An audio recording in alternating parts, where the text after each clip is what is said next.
في جبنا ما يوضح هذا المعنى نعم. وأكدناه. نعم. طيب شيخنا بارك الله فيك، معنا خالد بن قطيف لازال على الخط معنا؟ خالد معنا لازال؟ الو أخوي خالد تفضل. معك خالد ابو الحسن من القطيف. الله يحييك. أهلا بكم. أهلا بكم. على الهواء مباشر. نعم تفضل أنت على الهواء. حبيت اسلم عليكم، كيف حالك شيخ عبد الرحمن؟ أهلا بكم، الحمد لله، بارك الله فيك. معلش يا شيخ، انا اكلمك، انا الان شيعي. زين. تحية. الان انا تحية لك لك. قبل شويه. تحية لك، تفضل. نعم تفضل. الله يجزاك خير. زين اخي، يا اخي المتصل اللي مسمي نفسك اخ بدر، الان انت لما تقذف بام المؤمنين ما فكرت يوم من الايام يا اخي الكريم ان من هو خصمك امام الله سبحانه وتعالى؟ اليس رسول الله؟ ايش الدين هذا؟ الدين السب والشتيمه. يا اخي اذا عندكم مناظر، انا شيعي الان واطالب علماء الشيعه الان بان يطلعوا على القنوات ويناظروا مشايخ السنه اذا كانوا هم على حق. ليش الهروب؟ ليش دائما اعذار واهيه؟ يا اخي هذا الان انا ابغى يعلمونا مئات الحاجات ومئات التساؤلات. زين، هل زياره القبور في كتاب الله؟ زين، هل البكاء في محرم لاجل الائمه هي في كتاب الله سبحانه وتعالى؟ هذا هو شرك ولا توحيد؟ اتقوا الله يا ناس وخافوا الله. والله العظيم كثير الان بشركم من علماء الشيعه، كثير من الشيعه، واقسم بالله العظيم اني اكلمكم من القطيف وانا شيعي الاصل، الام والاب والاهل كلهم، عرفت؟ لكن الله سبحانه وتعالى اعطاني عقل اميز.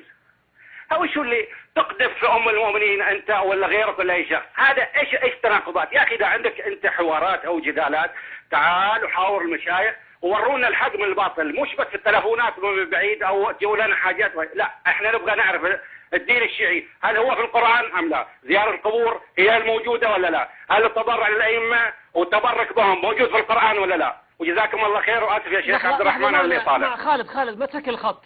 خالد لا جزاك الله خيرا على ايضاحك. لا زلت شيعي خالد؟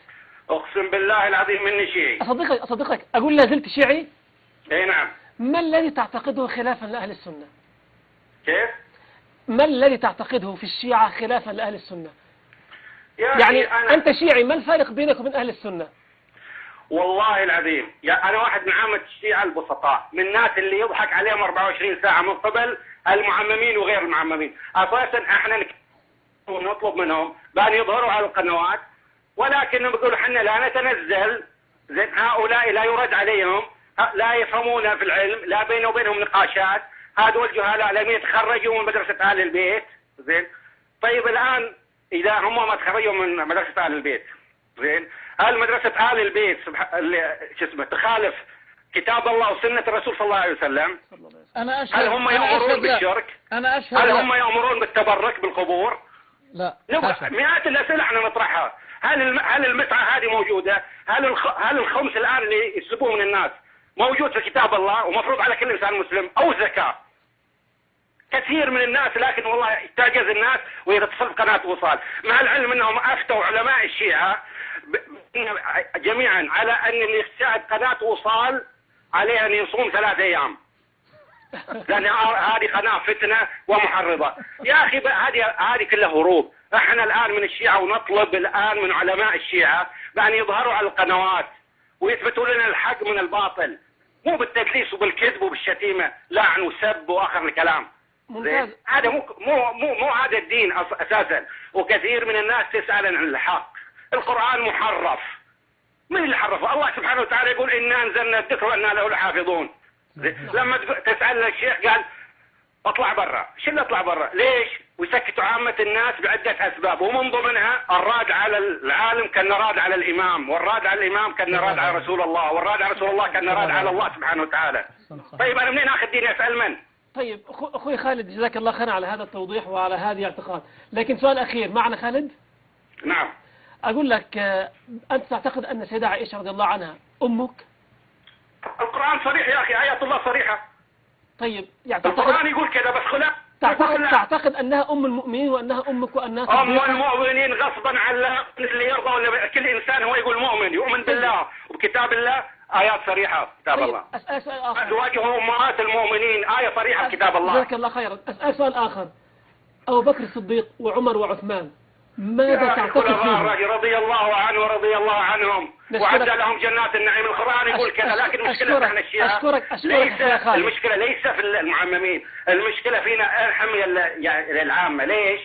لأن لا نقرأ القرآن ولا يدرسون القرآن، ما في إلا مصارع حسينية، ضربوا بالسيف وضربوا من عارف إيش، وحسيناء ويا شهيد كربلاء، عرفت؟ وسفرة أم البنين وزور زيدة زينب وزور الإمام بيتبرك لك ويغفر لك يعطيك سك غفران. ما أدري من أدخل الدين الآن. ترى والله العظيم كثير من الشيعة في المنطقة عندنا في القطيف ومناطق القطيف والله يسألون 24 ساعة المشايخ، لكن دائما أجوبتهم ما ياخذوا منها لا حق ولا باطل. تسألهم تقول لهم يا أخي صلاة الجمعة واجبة ولا غير واجبة؟ قال صلاة الجمعة واجبة ولا غير واجبة. وين أخذ أنا الآن هذه الفتوى واجبة ولا غير واجبة؟ لا أنا في الظلمات ولا في النور. أقول له قال لا تقيم صلاة الجمعة حتى يخرج قائمون المهدي. طيب الله سبحانه وتعالى في القرآن يقول وإذا نودي للصلاة من يوم الجمعة. طيب أنا أصدق أنت ولا أصدق الكلام هذا اللي تقول؟ كلام الله صريح. صحيح. أخونا خالد يا أخي والله العظيم لا مشكلة الشيعة لا عندهم الجرأة أنهم يسألوا ولا عندهم سبيل أن يلتجوا إليه على أساس يسألوا أحد، عرفت؟ وحقيقة يعني محتاجين المنطقة هنا لا لدعاة كثر توضيح الحق من الباطل. يا أخي أغووا الناس. آخر المطاف لا السني بينفعني ولا بينفعك الشيعة يا بني آدم. يا شيعة أصحوا في جنة ونار آخر المطاف، ما في منطقة وسطى. يا أخي أنت إذا جيت تسأل الإمام قال هذا دين الشيعي هو مرتد وناصب، إيش الكلام؟ الله يجزيك خير. الله يجزاكم خير. بارك الله فيك يا أخ خالد. بس أنا عندي طلب منك صغير بس. تفضل يا شيخ. يحشر المرء يوم القيامة مع من أحب، وإذا كنت أنت صاحب يعني فكر حر وأنا أرى ذلك فيك، أرى لك أن تكثر سواد أهل الحق، وأخاف على يعني بقيت المسألة معك الآن مسألة ولاء وبراء فقط، هذا كل كلامي، ولا أريد أن ألزمك أكثر من ذلك، وعندك إن شاء الله الباقي عندك.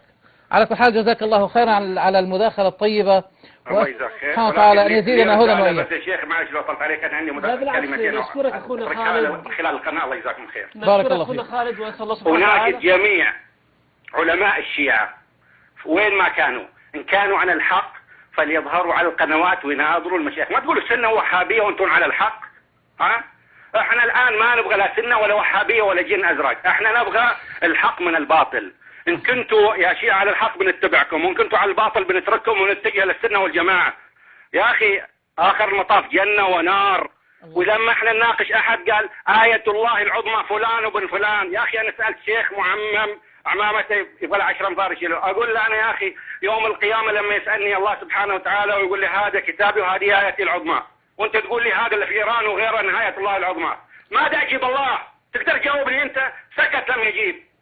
الله لا حول ولا قوة إلا بالله. جزاك الله خيرا وبارك الله فيك يا خالد. خالد. شكرا لك أخونا خالد على هذا الرد الجميل والرائع، كما ندعم صوت شيخنا أن الله سبحانه وتعالى يثبتك على الهدى، وأنه يعينك على اتباع الحق، وأن تكون من يكثرون سواد المؤمنين.